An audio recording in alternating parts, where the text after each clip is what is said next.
Howdy partner, are you ready to get your corn shucked?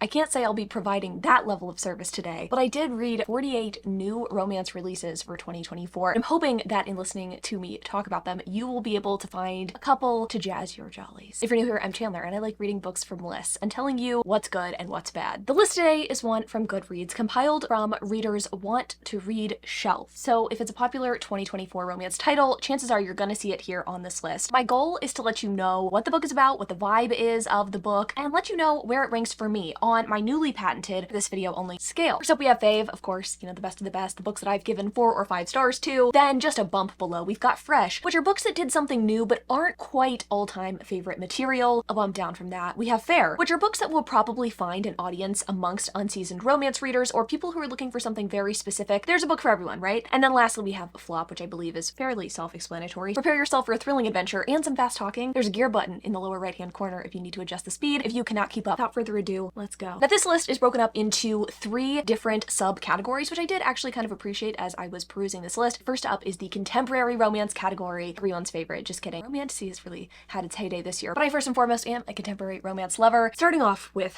what I'm sure will be the Goodreads Choice Award winner in the category of romance this year, we have, I'm sure you've guessed, Funny Story by Emily Henry. Now this one hooked me with a premise, because if we're going based off of my history with Emily Henry's books, that was definitely not going to be a reason for me to pick this one up. It's about Daphne, who is dumped by her fiance Peter on the night of his bachelor party because best woman, best friend, Petra, professes her drunken love, which puts Daphne in a bit of a pickle because she is shacked up in a house that she doesn't own, has no stakes in necessarily, and she also put a lot of her faith in this man that she shouldn't probably have trusted. So the good news is, Petra, the Heartless, was also in a relationship at the time of this unceremonious declaration of love to a man that she really shouldn't have been going after, and the guy that is left behind needs a roommate to be able to make rent. And as expected, the two live together and fake date to make their exes jealous, or at the very least regretful, I guess, for like putting them in a shitty situation. And when I say all of this, I feel like it makes the book seem kind of like lighthearted and a little bit fun. Some might say funny even, but this book is about as funny as a heart attack, which I believe seasoned MHEM readers would probably expect. This book is ultimately about 2 traumatized people who find each other at just the right time, learning important lessons from not only each other, but also kind of the shitty people in their respective families. You see, Daphne's shit-ass dad shows up on page and does not seem to leave, despite being an absentee father or being described previously as an absentee father. And then we have Miles, our hero, who I don't think I've named up until this point, who gets consistently cock-blocked by his little sister who is couch surfing for a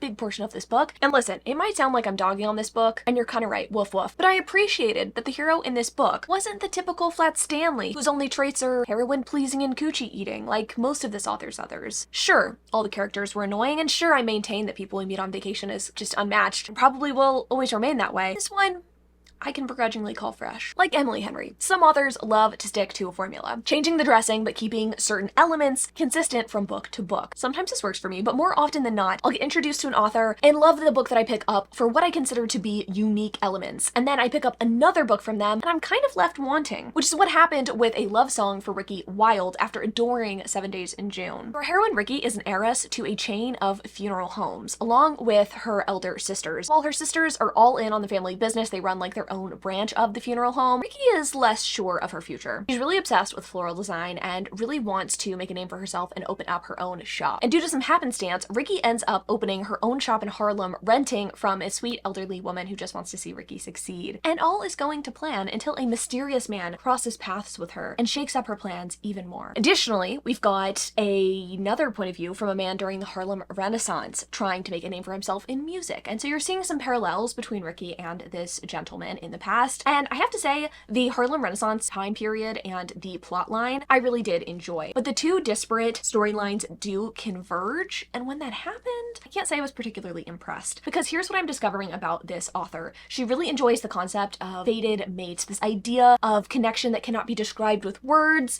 a connection that often isn't backed up with meaningful conversation. It's more the vibe of romance, the LaCroix of romance, if you will, instead of a full-bodied wine of a romance. I mean, don't quote me on that because I don't really drink wine. I think that the nebulous love sort of idea worked for me in a book like 7 Days in June because that was a childhood friends to lovers kind of story. They spent 7 days in June together back in the past, and then in the present day they get together, and you know, sure, conversations are important, but at least they had some time together in the past, you know, and like we could maybe seemingly believe that these two could get together. Improbable, okay, but I was able to buy into it. This romance, however, less believable ultimately, so for me it was simply fair. Daydream by Hannah Grace is so aptly named because only in a daydream could we get a hero as sweet and attentive live as Henry. Daydream is about our two main characters, Henry and Hallie. This book is set in college. Hallie is the stereotypical overachieving eldest daughter. Henry is a neurodivergent hockey captain who is just trying to pass his art history class so that he can, of course, continue to play hockey. Hallie is not necessarily going to tutor him though. I feel like you would expect that given what I just said. And I'm not saying that she doesn't help him. She does, in fact, help him like highlight certain points in books and just helps him in general pass the class. But really this book is ultimately a semi-slow burn friends to lovers kind of story. The friendship really blossoms on the page and blooms on the page. This is not a childhood friends to lovers. This is not we've been friends for years, like we're going to enter into a relationship. I feel like you get to really just see how two normal people enter into a relationship and like make things work despite being very different people. I mean, this is sounding kind of uninspired as I detail it, but I promise you, despite the rather bland premise, this book is a standout. And despite all of the detractors who like to dunk on Icebreaker, this book is actually well written. I think Hannah Grace does such a good job at fleshing out each character, giving them flaws and things that they need to kind of grow through in the book. The more I read in this genre, the more that I have come to appreciate books that really balance both romantic growth and also individual character growth. It makes the ending of a book just so much more satisfying when you get to really see, wow, my character has come such a long way from who they were at the beginning of the book. In the case of a college romance, it's just that much more realistic, okay? It's long for what it is, certainly, but this one is a fave. So I am grateful for romance's rising popularity. It's given me a whole job on the internet where I get to talk about smut. But with the giant rise in popularity, it also means we see a rise in response to the market, which lately has meant a lot of writing to tropes. And I am a trope-loving bitch. I love fanfiction, I really do, and I like books that feel like fanfiction, but sometimes I read books and wonder if the author was writing a story that just like happened to come to them, or if they were trying to write to particular tropes. Like, do publishers encourage their authors to do this now? I'm not quite sure, but it does lead, unfortunately, to these kind of bland stories. So The Rule Book by Sarah Adams is by no means the worst book that I read for this video, but it did feel like a bit of trope soup. Our heroine Nora is a sports agent who is finally getting a client of her own after working as an assistant for a while in this, you know, male-dominated field. So she's super excited, and then she finds out that it is her ex-boyfriend, her NFL playing ex-boyfriend, who she dated in college and kind of like ghosted. Things didn't end well, for sure. And you would think that maybe Derek, our hero, would be over that. He is not. He is still holding a flame and is very much a dick because of this. He's also kind of a dick because he's coming back from an injury and is trying to secure his future with like brand deals and things like that. But anyway, these two try to make things work and try to keep things professional, but they wind up married in Vegas and now they have to fake date to save both of their careers. I felt like Derek's anger, while justified, was a little over the top. Nora was a little bit silly, and again, between the marriage of convenience, the marriage in Vegas, the enemies to lover, there was too much going on here, and there wasn't a lot of palpable chemistry between the two of them, so this was just fair. Remember how I said that I'm happy with the rise of romance and how it's given me a job? It has also given me a lot of familiarity with certain authors and their works. I tried to give The Catch by Amy Lee a fair shake after DNFing the first book in the series and having not great luck with the second book, but sadly this one was another DNF for me. Melanie, the heroine, is an influencer who is trying to like revive her career on this trip to Canada. I want to say she plans on going somewhere else and kind of like winds up in this like small town. Regardless, she meets this grumpy fisherman, and I don't know, maybe I'm just over the grumpy thing. Maybe I thought the heroine was insufferable. Either way, I didn't finish this book, and if you want a book with a nearly identical premise that I did enjoy, that I'm sure you've already heard of, It Happened One Summer, this one, I'm gonna call a flop. Save a Horse, Ride a Cowboy has seen such a renaissance lately, and for that I have to thank Elsie Silver and Lila Sage. Switched and Saddled is the second romance in the Rebel Blue Ranch series, and it follows our main character, our heroine Ada, who has had bad luck in love and is laser focused on a big interior design project which could really catapult her business. Tough part is she made out with a guy at a bar the night before she is at this big job, before she introduces herself to the crew. That same guy she makes out with is the son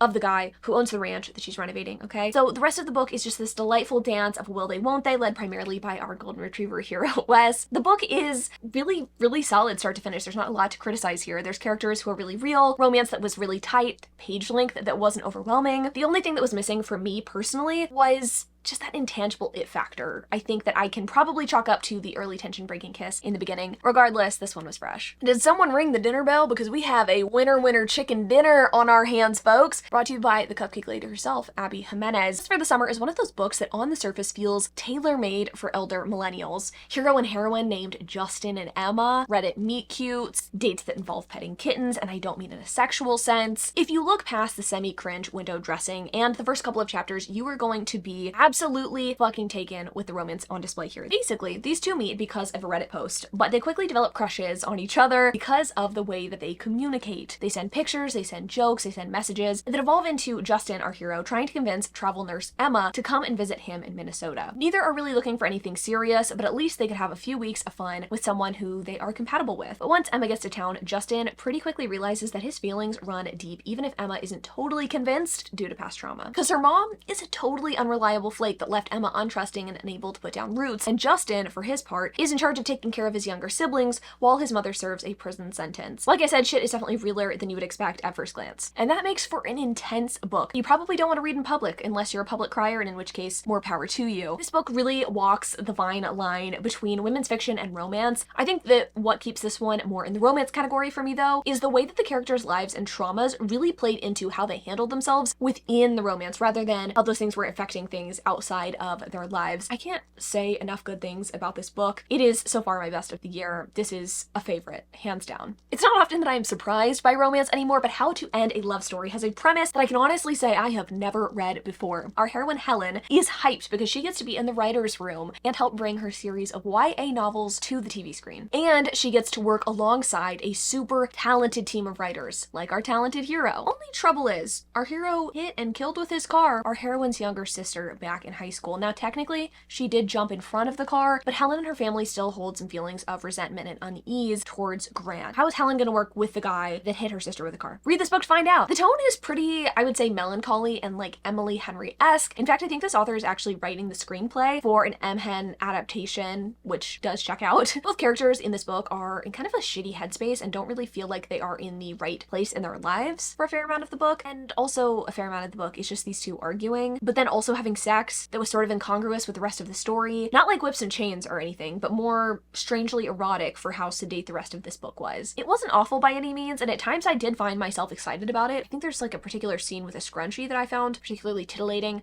but this is one of the few times I've read a romance and actively didn't want the characters to get together, and I couldn't see a path forward for them. Like, whether it was his fault or not, how the fuck is Helen gonna bring Grant home to mom and dad? I mean, that question is answered within the book, just not in a way that I was really satisfied with. This book is definitely for someone, it just probably, no, definitely is not for me, so this was just fair. This Summer Will Be Different by Carly Fortune was neither different from any of her last releases in terms of my enjoyment level, read non-existent, or different in terms of what the characters were trying to accomplish. Let me explain. This Summer Will Be Different is about Lucy and Felix. Lucy met Felix a few summers ago when she was on the way to her best friend's house on PEI. She's invited for the summer, it's gonna be so fun. And the chemistry with Felix is insane. The sex, even better. Till we realize that Felix is Lucy's bestie's brother, which begins a multi-summer fuckfest that doesn't include talking or admitting feelings, or even letting Lucy's friend Bridget in on the secret. And that latter part, I believe, is for fairly good reason, because Bridget had a friend who was fucking Felix, and that kind of like broke up their friendship. Regardless, flash forward to present day. Bridget is running away from her fiance weeks before her wedding, and she requests that Lucy come to PEI to hang out. And Lucy is forced to confront the fact that she doesn't really know her best friend as well as she thought, and also, as you probably have guessed, Lucy does in fact fuck Felix some more. So like, is this summer actually all that different? It would have been if Felix and Lucy had had some productive conversations,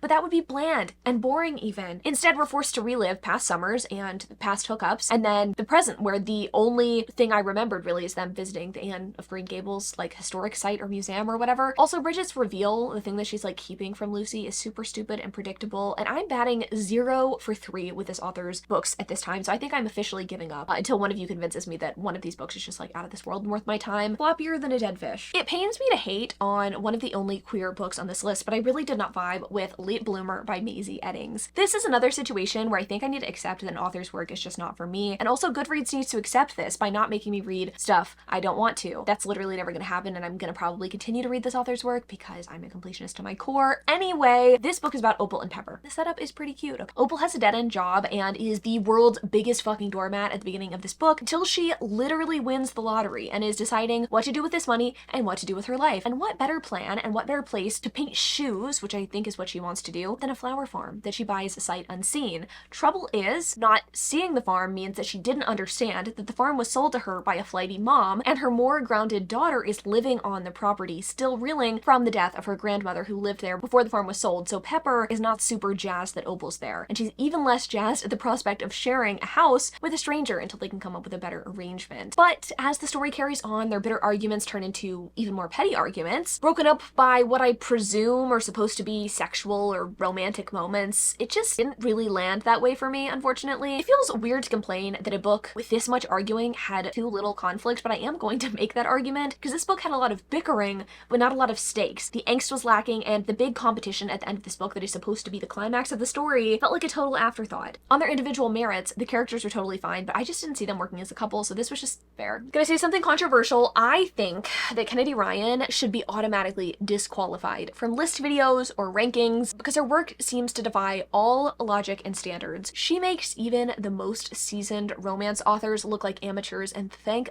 God for that, because there were not that many standouts on this list, and This Could Be Us was my beacon of hope in the stormy waters that was navigating this list. This Could Be Us is about our main character Soledad, who we meet in Before I Let Go. She's a mom of 3 daughters who is living a seemingly perfect existence, married to a great man, or so she thought. Soledad's life is turned upside down after the ultimate betrayal, and instead of taking the time to really lament her shitty husband and her life circumstances, Soledad is forced to give up the life she has been comfortable living for the past few years and do what she can to support her kids. In the process, not only discovering what makes her her, but also rediscovering her sexuality in a forbidden romance with a truly incredible man. There's so much about this book that I absolutely loved. You have a hero that is flawed but so incredibly sexy, a plotline that keeps you guessing as to what's going to happen next, and a heroine that rediscovers her life's passions. Fantastic. And even better than all of that, some of the best good for her moments that I have read in such a long time. Kennedy Ryan is the queen of heartfelt, sexy stories that I could pick up again and again, and this book is on another level and without a doubt is one of my favorite books that I've read this year. Romance debuts, I believe, are pretty hard to pull off, considering that romance, while on its surface might seem simple, is one of the most challenging genres to write in. If Say You'll Be Mine is indicative of what's to come, I'm truly excited for more from this author. This book is about Meghna and Kartik. Meghna is an aspiring playwright whose best friend and secret crush, Seth, is recently and unexpectedly engaged, and guess who is invited to be the best man? Meghna is totally crushed, and to make matters worse, her parents are trying to set her up with a guy who really has no interest in being set up. But this does prove the perfect opportunity for both Meghna and Kartik to make their parents happy, and Meghna can potentially make Seth jealous. Total win-win. The book itself is set during and around wedding festivities and bachelor party events, and we get to understand more of the relationship between Meghna and Seth, and also how Meghna and Kartik's personalities go from clashing to complementary. It's a book that is both fun and a little serious. I really did appreciate how this book handled the idea of toxic friendships, something that I don't think we see often enough in books, especially between characters of the opposite sex, and also how culture and expectation can play into relationship dynamics. At the end of this book, I was really convinced of the long-term compatibility between hero and heroine. The only thing that was missing for me from this book was, again, a little bit of that it factor, but again, with more writing and more experience in the genre, I have no doubt that this author is going to really add that it factor into future books. I needed a couple of swoony moments for sure to really solidify this one for me as perfect, but it is certainly still a worthwhile read, and this was super fresh. I shouldn't need to take calming breaths to talk about a book with a title as innocuous as the Rom-Commers, but I really wish I had one of those airplane sick bags on deck to handle this one, because the secondhand embarrassment in the Rom-Commers is downright painful. This book is about our main character. Do you want to guess? Emma. Because once friends popularized that name, it was all really downhill for us millennial romance readers and writers, I guess. Emma is a screenwriter. A good one, but she hasn't had her big break since she spends the majority of her time being the sole caretaker for her disabled father. But one day, her manager reaches out with a once-in-a-lifetime opportunity. She can help rewrite her favorite screenwriter's rom-com, since apparently it is quite shit. He doesn't want to write the rom-com in the first place, and he certainly doesn't want help revisiting it, but Emma does not know this when she shows up at his house, and despite the misunderstanding, the man proceeds to tear into her, belittle her, both behind her back and to her face. Which, okay, that's awkward, certainly, but maybe this man is gonna have some character growth this century, right? An adult Grinch retelling situation even. But alas, it was not to be. This awful man is actually just awful, and despite the help he receives from a sweet, beautiful, well-meaning woman, he continues to be a dick until the very end of the story. I really do want to spoil it for you, so you can skip ahead if you don't want to hear this, but guess why this man is so awful? He had cancer, and he thinks his cancer is returning, so he decides to push away everybody in his life, which makes zero sense, because he could have communicated this information at any time, or just said, hey, it gets turned into me, but I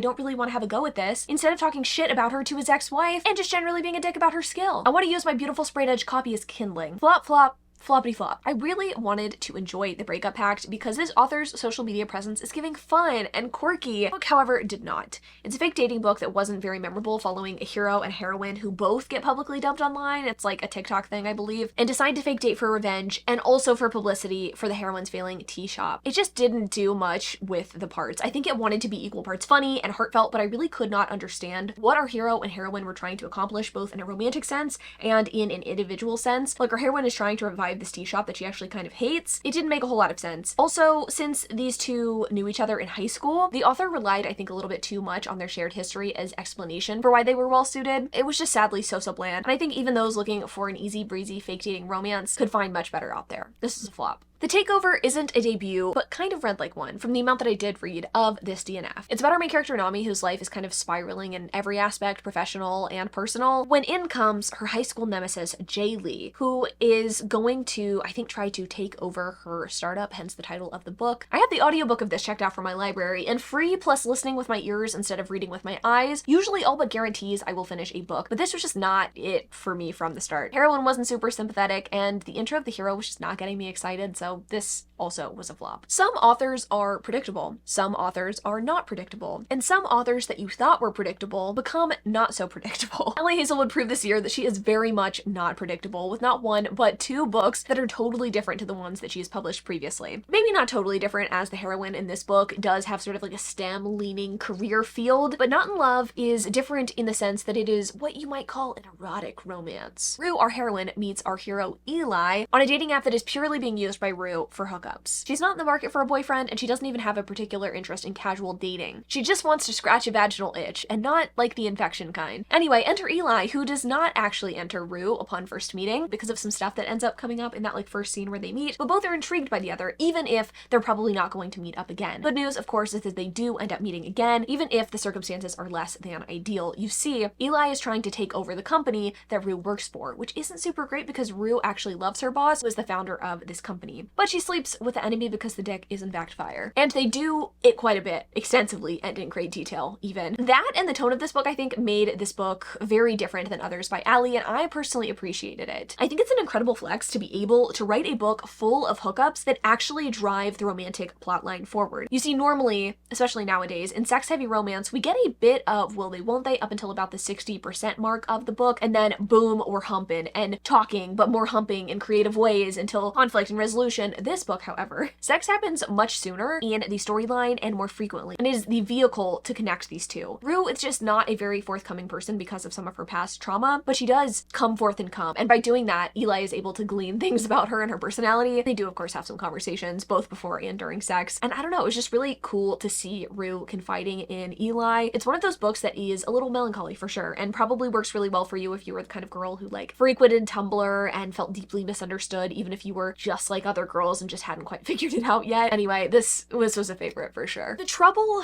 with writing a debut novel that is a surprise smash hit means that you're able to get away with a lot, which I think mostly explains The Pairing by Casey McQuiston. Listen, now I was gonna try to say something complimentary about the idea of people competitively fucking across Europe and getting drunk on wine, but seeing as I neither like wine nor books that are sex heavy just for the sake of it, I think I'm gonna leave this DNF as fair, because I'm sure people ride hard for this author and someone will appreciate the humor of the dildo bouncing around at baggage claim. Now, I feel like I need to state for the record, I actually did have a very good year in terms of finding new queer romances to love, sapphic ones specifically, right? I found some that I truly adore. There just aren't any on this list, I'm sorry to report. So Everyone I Kissed Since You Got Famous is a book about our main characters Katie and Will. Katie is a famous movie star and Will is someone who kisses people on TikTok as a part of a bit, I guess. Like strangers on TikTok. Like every different TikTok Will posts is her kissing other people. Anyway, these two grew up together. They reunite in their Midwestern town over the holidays, exploring town secrets and reconnecting, or like connecting for the first time sexually. The premise of this book wasn't terrible, and I actually kind of liked the idea of like a holiday sapphic romance, like fine, yay. It just didn't work for me. The dialogue specifically was really bizarre. At the beginning of the book, I understand that these characters have a little bit of a shared past, but some of the probing questions that one heroine asks the other felt a little bit out of place. Like it was kind of like going up to a stranger and asking like, hey, like what's your favorite position? Just like a little weird, just like a little bit tonally strange. And I also wasn't actually jazzed when they did get freaky. I don't know. know. It was just a weird one. I'm not entirely sure how to put it. I think it's one of those books that you pick up and it's either going to connect with you or the writing's not going to work for you. If you want Friends to Lovers Excellence, pick up On the Same Page by Haley Page. That's also sapphic and was fucking phenomenal. Anyway, this one was a flop. Tessa Bailey might have a formioli when it comes to crafting some dirty, raunchy smut in her books, but she doesn't have the secret Krabby Patty formula of my heart. And that's a problem because some of her books are some of my all-time favorites, while others like Fangirl Down are flop city. And this one, hey, it might be a personal thing, but I just can't stand when one character is famous and the other character is obsessed with them. It creates a power imbalance that is often, I think, grosser than some of the age gaps that I see in romance. In this book, Josephine is obsessed with a shitty golf player named Wells. Like, she holds up signs and she goes to all his tournaments type shit. She does enjoy the game on its own merit and stuff too, but she just really, really likes him. And when I say he's shitty, I mean as a golf player and as a person. She wants to help him rehab his career and his image, and she does that by volunteering to be his caddy. And it wasn't absolutely awful, but it wasn't anything I was drooling over either. Men should not be dicks in romance to heroines who have done nothing wrong, so this was flop Tina. BK strikes again, not with a cursed Whopper flavor, but the final installment in the Lovelight Farm series. Business Casual follows Charlie, who is a golden retriever finance bro that is obsessed with a tatted hottie who won't give him the time of day. Nova. Nova is focused on opening her own tattoo shop in the small town she grew up in and does not need the distraction of a relationship. But this country girl can make do with a good, no strings attached dickin' by the hottie who also kind of wants to help her with her shop finances. As the name implies, this book is about these two hooking up until Nova finally admits her feelings for Charlie. It's super cute, and the charm of the lovelight small town Wilde shines in each installment of the series. I will say I would have preferred a few more conversations and a few less hookups, not because I'm a prude, but because compatibility is important to me in romances. So this was really, really great. Some might even say fresh. Moving on to romantasy and paranormal romance. Now, I am a woman enough to admit when shit just isn't for me from the jump, all right? And I've just never been a fan of the Crescent City series. I know, maybe I'm heartless, but I just never really connected with Bryce, I'm Too Sexy, Be a Ballerina, Quinlan, and Danica, Clip-In Color Hair Streaks, Fendir, or the world the series is set in. And I wish I could say that House of Flame and Shadow totally redeemed the series for me, but it was kind of bad. Ending series has really never been Sarah J. Maas's strong suit, but I think this book was especially egregious on that front. The fact that everything was really conveniently prophesied at the beginning of the book, and that we dismantled the government just to put in the people who dismantled the government, it just felt like a really bad Marvel movie. And I know that this won't stop people from reading it and loving this series. For me, it was a flop, but I think for the vast majority of readers, this is a must read, so I guess I'll begrudgingly call it fair. Allie Hazelwood woke up one day and said, "I think the girls want some Omegaverse and nodding in a trad published romance." And for that, I think we should thank her. Except for the whole balloon animal Wang thing, I think I actually could have done without that. Anyway, Ride is about misery, not the emotion, but the heroine of our story, who is a vampire who agrees to marry a werewolf to broker peace between the two groups. As with pretty much every form of media with both vampires and werewolves, the two groups don't really get along from the beginning, which makes the marriage a little bit tricky. What makes it a little easier though is that the hero and heroine are attracted to each other despite the species differences, shall we say. Even though, again, the species don't normally vibe, these two kind of do, and they increasingly do as the book carries on. It's a delicious, sexy, slow burn. It reminds me of a lot of the paranormal romances I was reading about a decade ago, not to age myself. Something about this also feels distinctly modern. Probably, I would say, the attention that Allie gives to Misery's character, making her feel so real with some insecurities that she does have to kind of work through as the book carries on. It is truly delightful, and how lucky are we to get 2 releases from this gem this year. This is a fave. The same cannot be said, unfortunately, for this next messy entry on our list. A Fate Inked in Blood is a Norse-inspired fantasy romance that follows down on her luck Freya. See, she's married to a magical fisherman who's kind of a dick. Like, his only magical ability is being a fisherman, and it kind of pisses off the fellow townspeople, almost as much as he's pissed off that Freya is his bride. Good news is, a hottie stops by her house one day and is like, "Hey, I heard someone with powers lives here." Freya, in fact, also has powers. She is a shield maiden, and the hottie that is recruiting her wants her to marry his dad, the local jarl, who is looking to expand his reach or power or whatever. So she marries this guy, but is of course not so secretly lusting after his fully grown son. It would be a fun book if it were leaning into the whole forbidden thing, and I guess you could say it did, but it's less thrilling when they fuck with reckless abandon and then are like, "Oh wait, this is probably not a great idea." Plus the plotline with helping the Jarl, who's also a dick, it just like wasn't the vibe. It was not fun to read about. I think if I'm reading a fantasy romance personally, I want some moments of levity between the couple. Like, even if it's an enemies to lovers romance, like there's gotta be some like sweet spots in there somewhere. And not to compare everything to Sarah Sarah J Maas, but I will say she does excel at the whole levity thing, which is, I think, what makes people enjoy her books, right? You've got like these, I'm gonna say badass high fantasy settings. That's maybe a bit of hyperbole, but she's got these like intense plot lines, and then she's got like, oh, these characters like having banter together. Anyway, intensity mixed with some humor. This one was bleak and ultimately unsexy. Flop. I want to state for the record that this has actually been a very transformative year for me in terms of romantasy. I have found some absolute gems from new to me authors and debut authors, but sadly, again, kind of like with the queer romances on this list, none of my standouts really came from this list. So bear with me as I take you through the rest of the ones in this category. Lore of the Wilde is a debut romantasy that I don't really think knew what it wanted to be. At the beginning, you're kind of led to believe it's going to be this cozy romance, but it's also a little too intense for that, with two separate romances that I just didn't find very interesting. So our heroine Lore is a human who is recruited to be a librarian in a Fae library, because I guess there's some sort of curse on the library and Fae can't enter it, but the Fae do need the knowledge from the library, so they're like, hey bitch, we'll pay you some money for your family or whatever if you like comb through these books for us. And she's like, yeah, sure, sounds good. First part of the book, very tame, very boring. She is in fact combing through the books. She's on house arrest, right, for some Fae that don't really like her or respect her. Then things kind of pick up a little bit as the story carries on, but near the end. But again, the romances were just not anything that I was rooting for, and the plot and the pacing were just kind of lackluster. I hate to say it because the cover is really beautiful, but this was a flop for me. For someone so well versed in romance, I am pretty uncultured when it comes to pretty much every other form of media, especially movies. I just watched Gladiator for the first time this year, and I won't lie, it fucked. So imagine my excitement when I realized Bloodguard is a gladiator romance primarily told from a male POV set in a world with elves and dragons and other manner of magical species. And it lived up to that hype and my excitement for the first 50%. The book follows a dude named Leith, like Keith but with an L in the front, who kind of volunteers to become a gladiator in hopes of becoming a Bloodguard, which is a position of power and prestige in this particular land. Now in Leith's homeland, his family is sick and starving, and his only solution is to enter into the ring and fight to hopefully eventually become a Bloodguard. Now when we first meet him, he challenges someone in the ring, which sets off a chain of events. Primarily his introduction to the heroine Maeve, who is elven royalty in need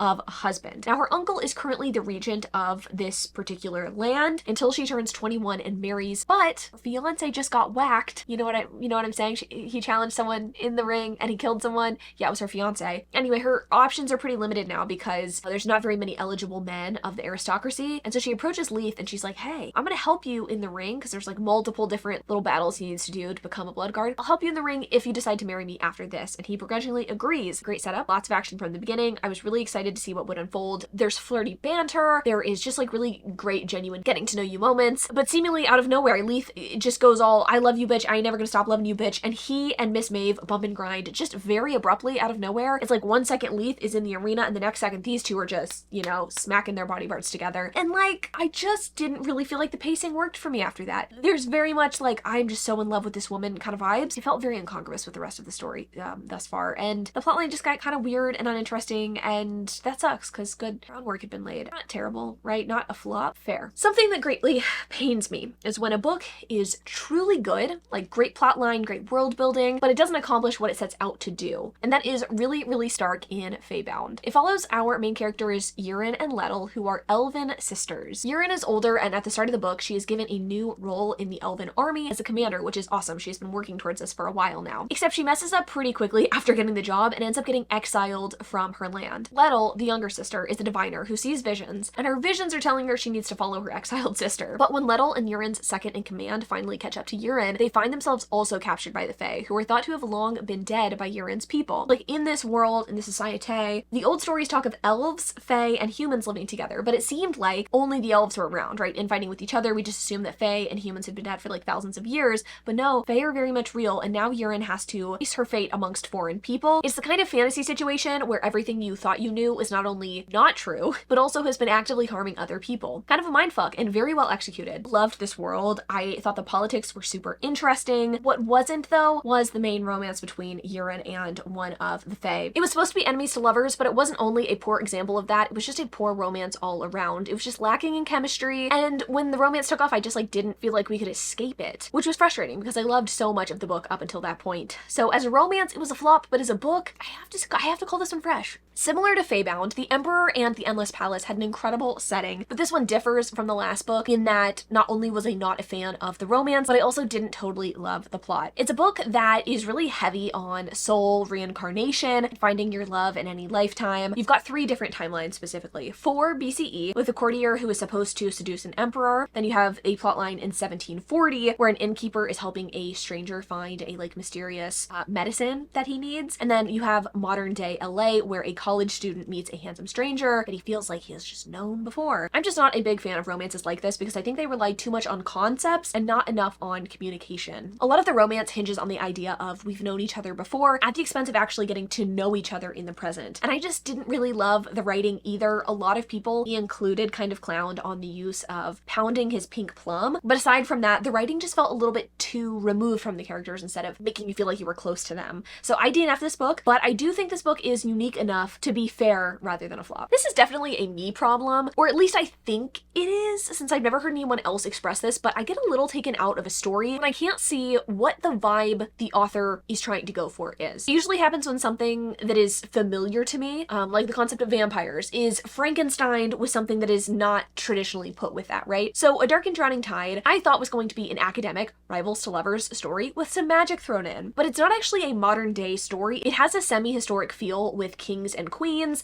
and court politics, but also universities and subtle references to real modern day kind of religion. It was just kind of a lot, and I didn't know how to place the story in my mind, if any of that makes sense. The story follows Lorelai and Sylvia, both students and academic rivals. Lorelai's like the more serious one, Sylvia's the more manic pixie dream girl of the two. Regardless, they are competing for a spot on a magical expedition that is being funded by the king to find this magical spring that has never been found before, but is often mentioned in stories and fables. So it turns out they're actually both gonna go on the expedition, sorry to spoil it for you, much to the dismay of Lorelai, but her anger is actually short-lived as shit starts to go wrong pretty quickly aboard the ship, and she must lean into her rival for support. This is the second book that I've tried from this author this year, and I just don't seem to gel with her writing. I think that she definitely tries to bring in the angst and the tension, but I felt for a standalone that this was overly complex in the wrong areas. I definitely wanted more from the romance and more from the slow burn aspect. There was not enough subtle flexes of the hand. It's just there wasn't enough for me, okay? It's definitely a vibey book that I do think people will like. It just wasn't for me, so this is fair. Sapphic cozy romance lovers, I think I have a book for you. If you can overlook some of the weird sex scenes. The Honey Witch is about Marigold, who is taught witchy skills by her grandmother because Marigold does not want to live a traditional life. She does not want to be a wife and mother. So she lives in a cozy cottage and is eventually visited by a skeptic of magic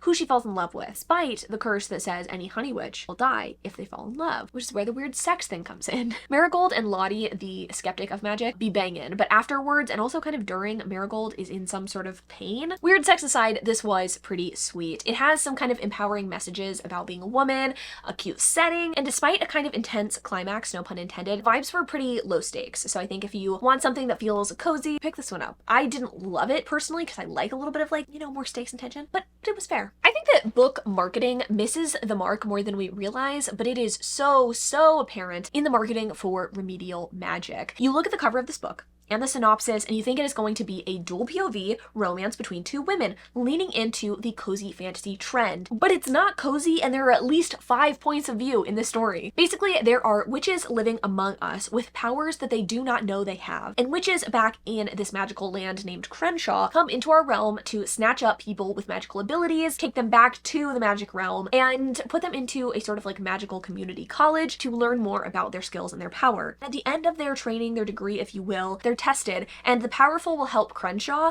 and the weak will be stripped of their abilities and sent back to the regular human world. Each character who is taken, there are 3 that we get points of view from, are really different and have very different motivations. 2 of them are cool with staying for different reasons. 1 really wants to get home to her son in the non-magical world, and there's also 2 witches within Crenshaw who have really different motivations and ideas on how Crenshaw should be operating, and they're trying to get these fledgling witches to come and work for them. It's complicated and at times kind of fun. As a romance, I have to say this is pretty take it or leave it though for me. I listened to this one almost exclusively on my delightful scenic morning walks, and it was certainly immersive, but I'm not sure if this is a book that a lot of people are going to love, as evidenced by the Goodreads rating. So even though it was a 3-star from me, I have to call it a flop. Not Your Crush's Cauldron is another case of me reading an author's work repeatedly, even when it doesn't work for me in trying to carry out some of these list videos. Now, this one wasn't bad, but it was just so millennial, for lack of a better word, that I just didn't I didn't totally love it. It's about a witchy triplet, the third of three sisters to fall in love, and she is trying to branch out and try some new things, right? She's kind of the more staid of the three of them. She posed a challenge to her students because she is a professor, I believe, and so she wants to do the same and encourage them by like filling some sort of bucket list, okay? And this involves risk-taking, and whenever that happens in this magical society, sometimes people get assigned guardian angels to watch over them. It just so happens that Olive is living with a guardian angel who has a crush on her. What a coincidence. But of course, things are going to prevent them from fully falling in deep despite the forced proximity, even though Bax is cramming Olive's holes from pretty early on in the story repeatedly. There's nothing that stood out to me as awful, but nothing really jazzed my jollies either. It's just one of those middle-of-the-road romances that relies on sex to drive the plot, and ultimately, I just wasn't invested enough in the characters to care. Fair. Now, I have to tell you a secret, okay,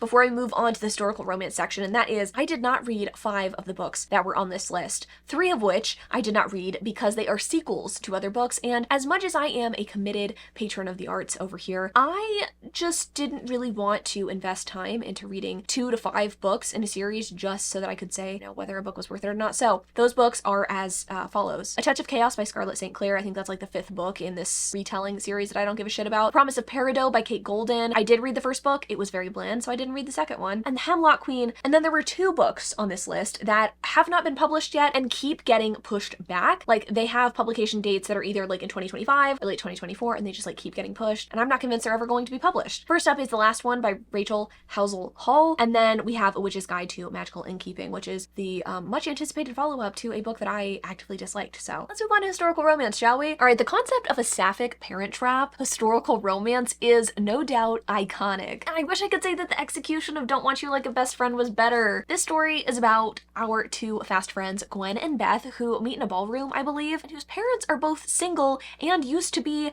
in some sort of relationship. They take it upon themselves to scheme to bring these 2 together, all the while falling in love with each other. Now, the issue for me was the time spent together and the pacing of the romance itself. We have a long time where these 2 are really just scheming to get their parents together and being friends, which is fine, but the chemistry wasn't really there, and I didn't really feel a lot of true longing and yearning. And then out of nowhere, there's like a smooch and a confession of love, but oh wait, we're gonna separate them for a while so that there's more drama. It made for a not fun reading experience, and honestly, why did we spend so much time on the parents' plotline? Like, sure, it's like a good selling point, a good marketing point for the book, but it doesn't really lend itself well to a romance between the 2 of them. So it was fine, but it was nothing to write home about. I just feel like there's better sapphic historical romances out there, so this was just fair. I might be over a hockey romance title pun, but I'll be dead before I stop appreciating a historical romance title pun like Ne'er-Do-Quell by Alexandra Vasti. Sadly, though, that is where the appreciation stops for this book. So this one's about our 2 main characters, Peter and Selena. Peter is an American, specifically, I want to say from Louisiana, who's in England to try to gain full custody of his half-siblings.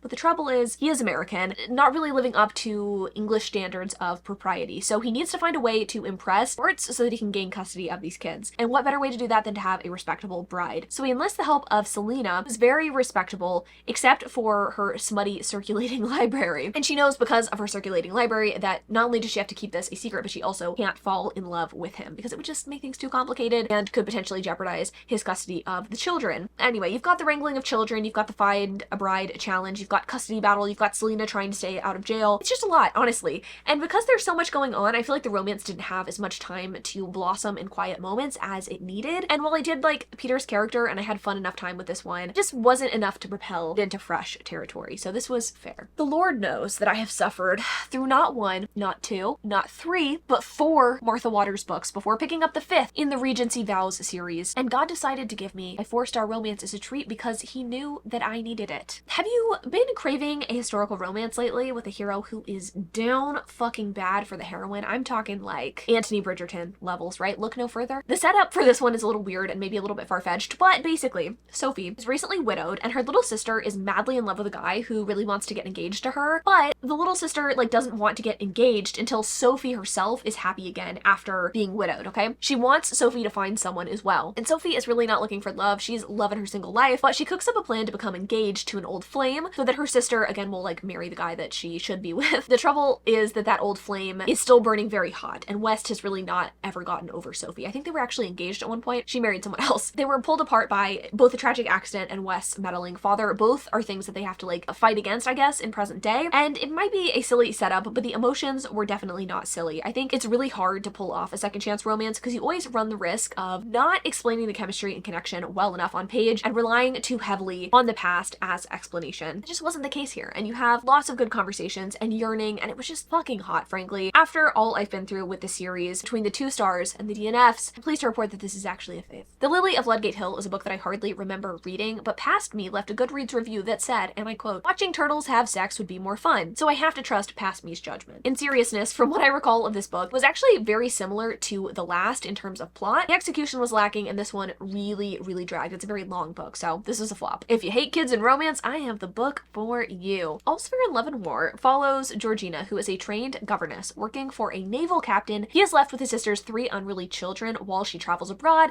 and he is desperate to bring some discipline into their lives, which is tricky because Georgina is well trained but whimsical. She's also incredibly sexy with big naturals that Henry can't help but ogle. He's unfortunately scarred from being cheated on though, and doesn't trust his feelings. He makes clear multiple times after entering into relations with Georgina. It's so fun when a guy just like can't make up his mind and pushes you away but also like pushes into you. I really wanted to love this one because I liked the setup of the book. I really liked that Georgina had some trauma to work through, and so did Henry, and I liked the like school of governesses at the beginning of the book. It was just that Georgina didn't actually get to work through her trauma, and neither really did Henry. It had the book kind of falling apart for me. That, coupled with the endless internal dialogue and lacking external dialogue, made this a flop for me. The trouble with Trouble by Lex Croucher is that it is also a shitty governess romance, which is pretty unfair to me specifically because I actually really enjoy the historical romance trope of having children involved, but I am noticing a trend of shitty men in these books, and this one kind of might take the cake. So Emily is a governess to this fancy pants dude who is also a captain, okay? She doesn't have formal training though, and she actually kind of hates kids, but she's taking over this job from her sick sister because the money's too good, all these things. Now, Emily doesn't much like children, but she quickly sees that the captain wants nothing to do with his 2 daughters. But he does have interest in this shitty governess. Now I pose this question to you. How come neither of the adults here are good with kids?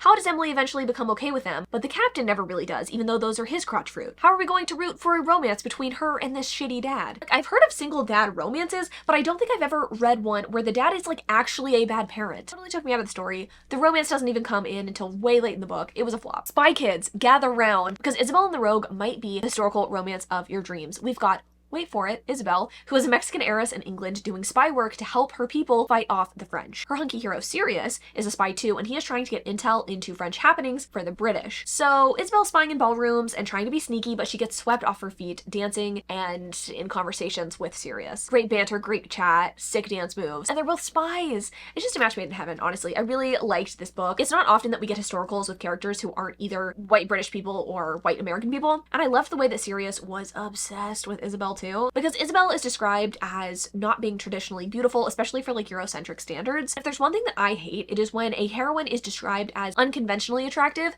and the hero points that out, or the hero says, "Oh, I'm attracted to her despite these things." First of all, fuck you. Second of all, no. It's happened a few times, I would say, in like a Bridgerton book, and I also just read a Sarah McLean book where this happens. He needs to be obsessed with her. He needs to find her stunning and question why no one else sees her in the way that he does, okay? Sirius does that and more. It's fun, it's hot, it's a fave. The Ladies Rewrite the Rules by Suzanne Elaine. Picture this. Man with no money makes a list of unmarried women who have a lot of it. It circulates, and suddenly these formerly unwanted women are being inundated with house calls. Men fortune hunting, if you will. The one who's pursued the most is obviously the wealthiest one, Diana. She comes up with a brilliant idea to use this to the ladies' advantage for once, right? Normally, men get the pick of the litter when it comes to women in this time period. But they're going to, and I say they, these unmarried wealthy women are going to host balls where the women get their pick of the men instead of the other way around, and in doing so, Diana ends up falling for Maxwell, the creator of this list. It's a book that's kind of feminist, which is fun. What made it less fun for me, though, is the fact that the story wasn't as focused on Diana and Maxwell as I had expected. Like, it was cool seeing the other women fall in love, but I was surprised that we have that set up for the book, and then there's so many other couples who like find each other and find love. I don't know. It wasn't perfect for me, right? But it was fresh. Now, if you wish the Bridgerton books were more like the show, i.e. funny, unique, diverse, I have the thing for you. Hathor and the prince's titular character is on a mission, right? Older sister has found a total catch for a husband, but the prospects of the past few seasons have been pretty bleak. Hathor enlists the help of her family to host a gathering that will bring society ladies and eligible men together at the country estate to socialize, which is perfect timing because the queen is going to present a prince at this gathering. Hathor knows she's a bad bitch, beautiful, charming, wit beyond compare, and she doesn't want to settle for someone either boring or untitled. But when she comes face to face with her intellectual equal, she finds that the prince that she was after might not be so charming after all. What follows is total chaos, honestly. You've got flirting, you've got insults, you've got pranks, and an unlikely pair falling for each other. Sure, Hathor can be a little immature, and sure, the prince could be a little more understanding, but it's one of those books where you just want to keep reading because you're so invested in finding out what happens next. Bonus points too for this being pretty sexy and not in a we bone on every page kind of way. Honestly, fave. The Stranger I Wed by Harper St. George had a fantastic concept that was played out in a rather sedate way. Cora is the illegitimate daughter of a very wealthy man. She and her sisters are trying to find a way to take care of themselves and to gain their inheritances that they are owed, but their dad doesn't really want to release the funds until they marry and marry well. The rub is he doesn't want to have them marrying anyone in the States where they reside because they are illegitimate and it would raise too many questions. He's been able to kind of like keep them under the radar for a while. It would just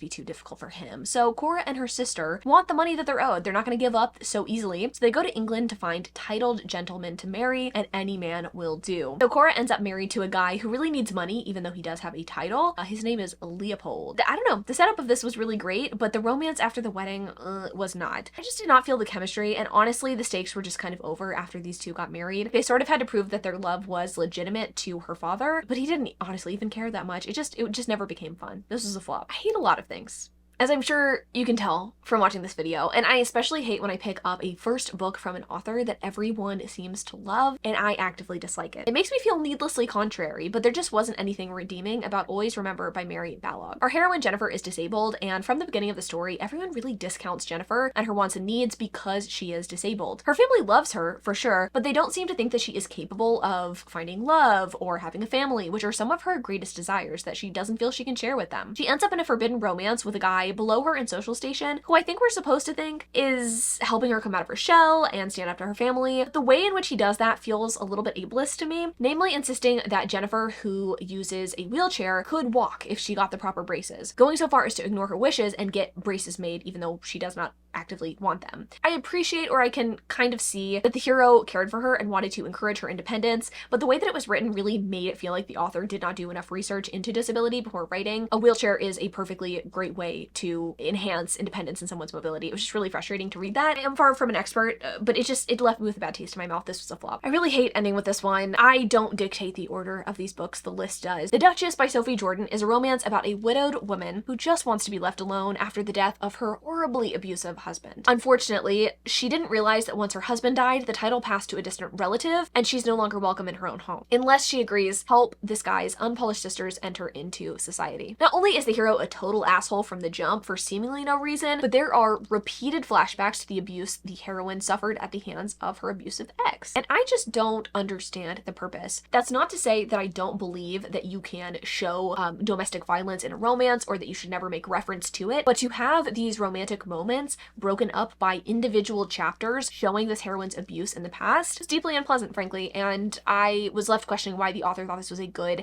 tack to take. The rest of the book couldn't make up for it. This was, in fact, a flop. And now that we've reached the end of the road, you might be asking yourself, does this bitch like books? Does she even like reading? She says she likes romance, but what does that mean? And I could understand how you could see this. I did scroll through, and by scroll through my 23 pages of notes, I mean I searched for both the words fresh and the words fave to see how many that we had. Almost half of the books on this list fall into one of those two categories. So this was kind of like a list that fell in the middle of the road for me, right? Like I had some new faves, some new authors that I enjoyed, and some that just totally didn't work for me. Sadly, most of those were kind of at the latter half of the video, the flops. But I think that also kind of speaks to my general reading taste. I am primarily a contemporary romance reader with a little bit of romantasy and historical thrown in there. So it would make sense that the historical and the romantasy just didn't seem to work as well. Not that I need to explain myself, but if you wanted an explanation, there you go. And thanks so much for sticking around this whole time if you did. I hope you found some new books to chuck your corn. Thanks so much for watching this video. There are going to be 2 more videos like this coming up pretty soon, so stay tuned. The next one is gonna be fucking great. I mean, not to brag, but it's the first list I believe that I've done that does not come from either Goodreads or BuzzFeed, so say that it's more successful is quite the understatement. I'll see you in the next one.